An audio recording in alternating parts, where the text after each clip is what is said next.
7 NBA players who need to be in the Hall of Fame who aren't. Before we start, I would want you to hit that red subscribe button so that you never miss out on any of our videos. Hey guys, what's up? Welcome back to NBA Loop. Bernard King finally got the legendary gorilla off his back, but the same cannot be said for everyone who had hopes of being inducted into the Naismith Hall of Fame. Players who are worthy of such an honor but have yet to receive it. We appreciate those players enough to believe that they deserve a spot amongst the association's best. Number 1. Buck Williams. Buck Williams ranks in the all-time top 30 for several notable stat categories, including games played, minutes played, total rebounds, and shooting percentage. The power forward was arguably the best net player in franchise history, averaging 16.4 points and 11.9 for the 8 seasons he spent there, and 12.8 points and 10 rebounds per game for his entire career. His 4,526 offensive rebounds ranks as the 4th most in history and most for any eligible player who isn't in the Hall of Fame. Number 2. Paul Silas. Defensive specialists don't get enough credit when it comes for the Hall of Fame voting, unless they win 6 rings like Scottie Pippen,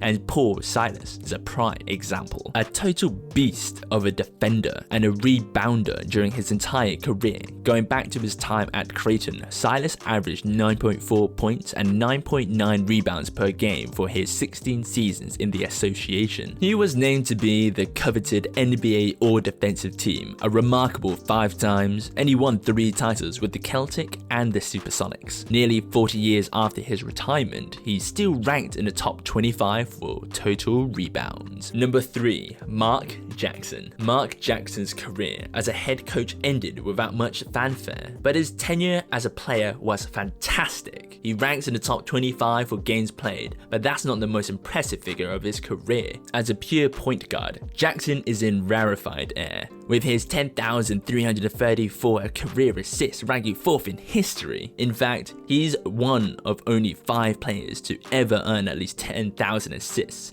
and the only one not in the Hall of Fame. His exclusion from induction may be because he never won a championship and only made 1 All-Star game. Number 4. Ben Wallace. There are only 12 players in NBA history who have more all-defensive first-team selections than Wallace. All 8 that are eligible for the Hall of Fame have been selected, while the others, Kobe Bryant, Tim Duncan, Kevin Garnett, and Chris Paul, are locks. Furthermore, his 4 Defensive Players of the Year awards ties him with Hall of Famer Dikembe Mutombo for the most all time. Wallace won a championship as a member of the Pistons in 2004 and was a defensive anchor on a team that made 6 straight trips to the conference finals. Shaquille O'Neal still put up big numbers in the 2004 NBA Finals, but his ability to guard the Los Angeles Lakers superstar one-on-one helped the Pistons contain everyone else. Wallace also outplayed O'Neal in the final game of the series, going for 18 points and 22 rebounds compared to 20 points and 8 rebounds for O'Neal. Wallace has a career averages of 5.7 points,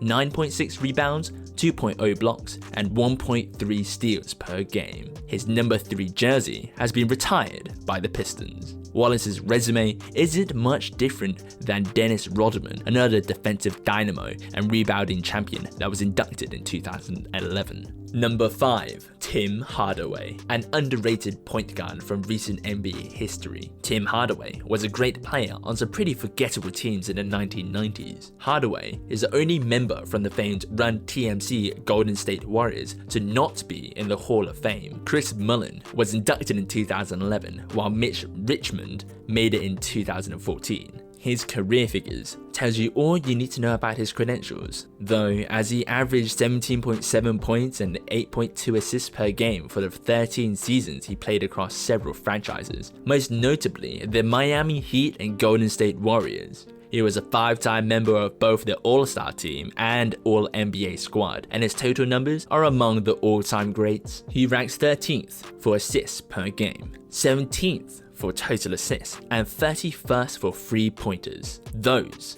are Hall of Fame numbers. Chris Jackson, he gave me fits.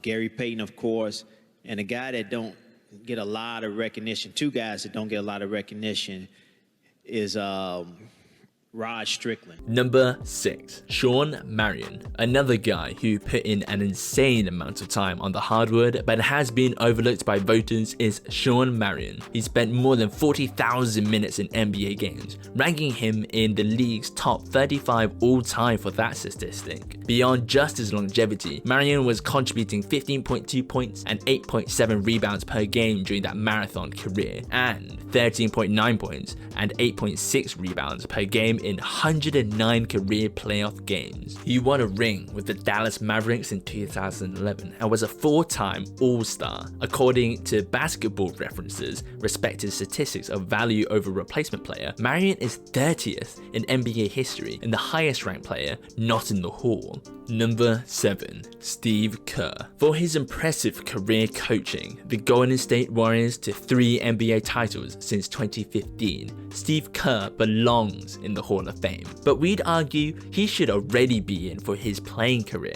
He won 5 championships as a player, including 4 with the Chicago Bulls, and was considered that team's secret weapon, coming off the bench to hit clutch baskets time and time again. Kerr was arguably the greatest pure 3-point shooter in basketball history, holding down the best shooting percentage beyond the arc of all time, draining more than 45% of his shots from that distance. This brings us to the end of our video. I hope you enjoyed it. Hit like if you did, and don't forget to subscribe to our channel so that you don't miss any of our videos in the future. Also, watch the 2 videos that are on your screen because I'm sure you'll love them. With that, I'll see you in the next video.